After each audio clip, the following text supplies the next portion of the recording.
स्वागत आहे तुमचं सुनीता सिंपल कुकिंगमध्ये। आज आपण श्रावण स्पेशल उपवासाची सात्विक थाळी झटपट कशी बनवायची ते पाहणार आहोत। त्यासाठी इथे मी तुरीची डाळ घेतलेली आहे, एक छोटी वाटी तुरीची डाळ घेतलेली आहे। तसेच सोबतच इथे एक वाटी आपण मूग डाळ देखील घेणार आहोत। इथे एक वाटी मूग डाळ देखील घेतलेली आहे। आता ह्या दोन्ही डाळी व्यवस्थित मिक्स करायच्या आहेत आणि स्वच्छ धुवून एक 10 मिनिट आपण भिजत ठेवूयात।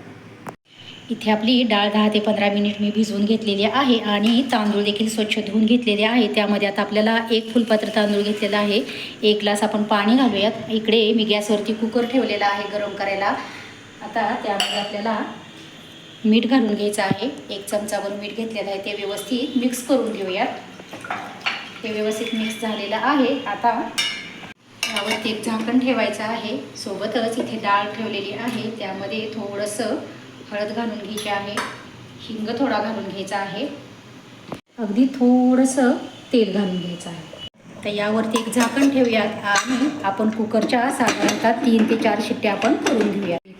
इकडे आपला कुकर होत आहे, तोपर्यंत आपण पुढची तयारी करायची आहे। कुकर मी या साईडला ठेवलेला आहे, इकडे गॅसवरती मी कढई गरम करायला ठेवलेली आहे। आता इकडे मी मेथीची भाजी बनवणार आहे, तर त्यासाठी इथे मी मेथी स्वच्छ धुवून घेतलेली आहे। आता आपल्याला एक वाटण देखील बनवायचं आहे। हिरवी मिरची घेतलेली आहे, लसूण पाकळ्या घेतलेल्या आहेत। तुम्हाला मिरची चिरून घालायची असेल तर तशी देखील घालू शकता, पण वाटून घातलं ना की चव खूप छान लागते, त्यामुळे मी वाटून घालणार आहे। मिक्सरच्या भांड्यामध्ये आपण याचं एक छान असं वाटण बनवून घ्यायचं आहे। हे तेल आपलं हलकंसं गरम झालेलं आहे, मी कढईमध्ये तेल गरम करायला ठेवलं होतं। त्यात इथं मी 2 लसणाच्या पाकळ्या बारीक चिरून देखील घेतलेल्या आहेत। सोबतच इथे आपण मिरची आणि लसूणचं वाटण देखील बनवून घेतलेलं आहे, ते देखील आपण यामध्ये घालून घेऊया। हे व्यवस्थित आपल्याला 1 मिनिटभर छान असं परतून घ्यायचं आहे। लगेचच आपल्याला इथे मी मुगाची डाळ थोडीशी भिजवून घेतलेली होती, ती पण आपण यामध्ये घालून घेऊया। मिक्स करून घ्यायचं आहे आपल्याला हे सर्व व्यवस्थित। इथे मेथीची भाजी निवडून स्वच्छ धुवून घेतलेली आहे, ती देखील आपण यामध्ये घालून घेऊया। व्यवस्थित मिक्स करून घेऊया।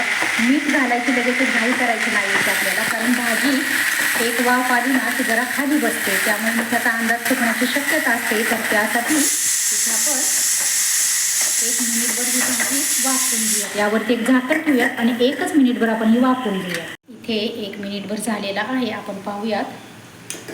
हे पहा, भाजी आपली खाली बसलेली आहे। आता यामध्ये आपल्याला चवीपुरतं मीठ घालून घ्यायचं आहे। मीठ घातलेलं आहे, मिक्स करून घेऊया। आता यावरती झाकण ठेवण्याची गरज नाही आहे, भाजी आपली बऱ्यापैकी लगेच शिजत येते, फार वेळ लागत नाही ही भाजी शिजायला। इथे भाजलेल्या शेंगादाण्याचं कूट जाडसर असं वाटून घेतलेलं आहे, ते घालून घ्यायचं आहे। एकदा या पद्धतीने तुम्ही मेथीची भाजी करून बघा, खूप छान चवदार बनवून तयार होते। आता पुन्हा आपण एक 2 ते 3 मिनिट फक्त ही भाजी शिजवून घेणार आहोत। तोपर्यंत आपण हा गॅस इकडचा मी चालू करणार आहे। ही भाजीची कढई आपण या साईडला ठेवूया आणि इकडे गॅसवरती मी पुन्हा कढई गरम करायला ठेवलेली आहे। यामध्ये आपण शेवयांची खीर देखील बनवणार आहोत।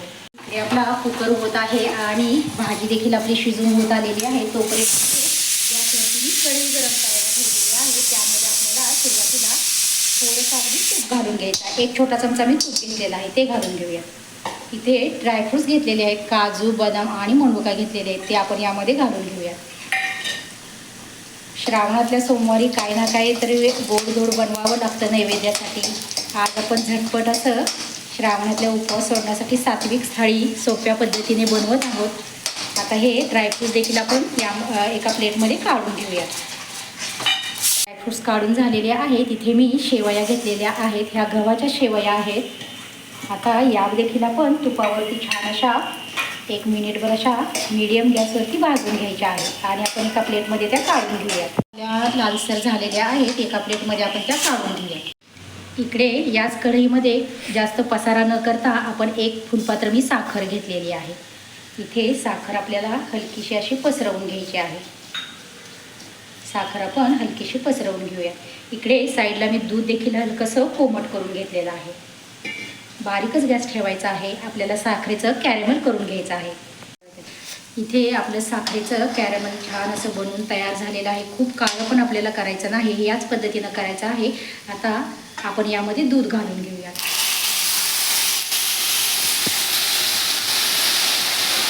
थोडंसं मागं सरकायचं.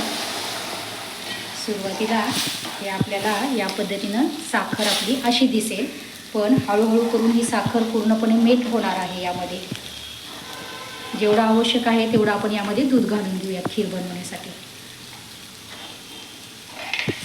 हे व्यवस्थित मिक्स करून घेऊयात. आपण गॅस मोठा करायचा आहे. आता हे पूर्णपणे वितळल्या जाते. इकडे आपली भाजी देखील बनवून तयार झालेली आहे. पाहू शकता इथे खूप छान खमंग आपली भाजी बनवून तयार झालेली आहे. आता मी गॅसवरून ही कढई खाली ठेवते. सोबतच इथे मी दुसऱ्या कढईमध्ये देखील तेल गरम करायला ठेवणार आहे. इथे आपण कोथिंबीरची वडी देखील तळून घेणार आहोत. इथे मी कढईच्या ऐवजी पातेलं वापरणार आहे. आता आपण हे सर्व मिश्रण आपण या पातेल्यामध्ये काढून घेऊयात. गॅस मोठाच केलेला आहे मी. हे व्यवस्थित आपलं कलर बघा किती सुंदर कलर आलेला आहे आपल्या कॅरमलाइज खिरीला. आता यामध्ये आपण शेवई आहे तुपावरती भाजलेली, ती घालून घ्यायची आहे. मिक्स करूयात आपण. खूप सुंदर वास देखील येत आहे. आता आपण ताजी फ्रेश विलाई देखील 3 ते 4 आपण कुटून ताज्या फ्रेशच अशा घालणार आहोत. हे व्यवस्थित मिक्स झालेलं आहे. आता यामध्ये आपल्याला हे तळून घेतलेले ड्रायफ्रूट्स आहेत ते देखील आपण यामध्ये लगेचच घालून घेऊयात. आता हा चमचा मी इकडे साईडला ठेवून घेते. गॅस बारीक करूया तोपर्यंत.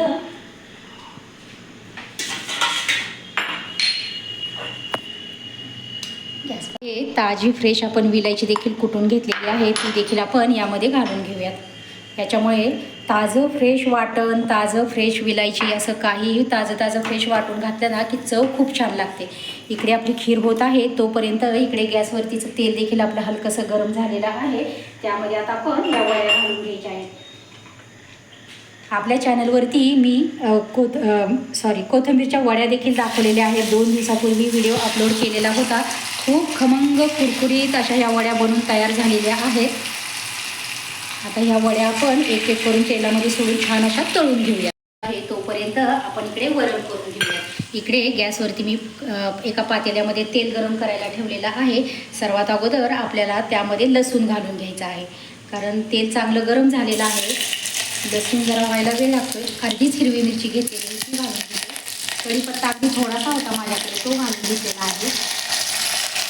लसूण होत आला की मग आपण यामध्ये जिरे मोहरी घालूया. इथे मोहरी घेतलेली आहे, जिरे घालूयात आणि अगदी थोडासा चिमूटभर हिंग घालायचा आहे. आपण सुरुवातीला वरण बनवताना देखील हिंग घातलेला होता. इथे सोबतच थोडीशी फोडणीमध्ये कोथिंबीर देखील घालून घ्यायची आहे. हे व्यवस्थित मिक्स करून घेऊयात आपण. जिरी मोहरी देखील आपली छान अशी तडतडलेली आहे आणि लसूण देखील छान असा आपला परतून झालेला आहे. इकडे आपली डाळ मी छान अशी हटून घेतलेली आहे. खूप छान आपली डाळ शिजलेली आहे. आता आपण यामध्ये ही डाळ घालून घेऊयात. यामध्ये आपण हळद वगैरे घातलेली होती. छान असा खमंग वास येतो असं लसूण वगैरे फोडणीला परतून घातला ना. आता यामध्ये आपल्याला चवीपुरतं मीठ देखील घालून घ्यायचं आहे. मीठ घालूयात आणि याला एक छान अशी उकळी येऊ द्यात. इकडे आपलं वरण खूप छान असं उकळून झालेलं आहे. थोडीशी अगदी कोथिंबीर घालूयात. आता आपण वरण काढून घेऊयात साईडला आणि आपण आपला तवा गरम करायला ठेवूयात. गॅस मोठा करूयात. इकडे आपल्या वड्या देखील छान बनवून झालेल्या आहेत आणि खीर देखील मी गॅस बंद केलेला आहे. वड्या आपल्या तळून झालेल्या आहेत, काढून घेते मी. इथे आपली चपाती देखील छान अशी लाटून झालेली आहे. आपण तव्यावरती थोडंसं अगदी हलकंसं तेल स्प्रेड करून घेऊयात आणि आपली चपाती त्यावरती आपण टाकून घ्यायची आहे. आपली आता चपाती आपण छान अशी भाजून घेऊयात. हे पहा इथे आपले बनून तयार झालेलं आहे. आता थोडंसं तूप देखील घालून घेते. तूप घालायचं राहिलं होतं. घरीच बनवलेलं साजूक तूप आहे हे. मैत्रिणींनो, आपली लाडूची रेसिपी देखील अपलोड केलेली आहे आणि वडीची रेसिपी देखील मी अपलोड केलेली आहे. तर तुम्हाला ही श्रावण महिन्यातील अगदी साधी, सोपी आणि सात्विक थाळी झटपट बनवलेली आवडली असेल तर नक्कीच व्हिडिओला आपल्या लाईक करा, शेअर करा, कमेंट करा. चॅनलवरती नवीन असाल, सबस्क्राईब केले नसेल तर नक्कीच आपल्या चॅनलला सबस्क्राईब करा व शेजारील बेल आयकॉनही प्रेस करा. धन्यवाद.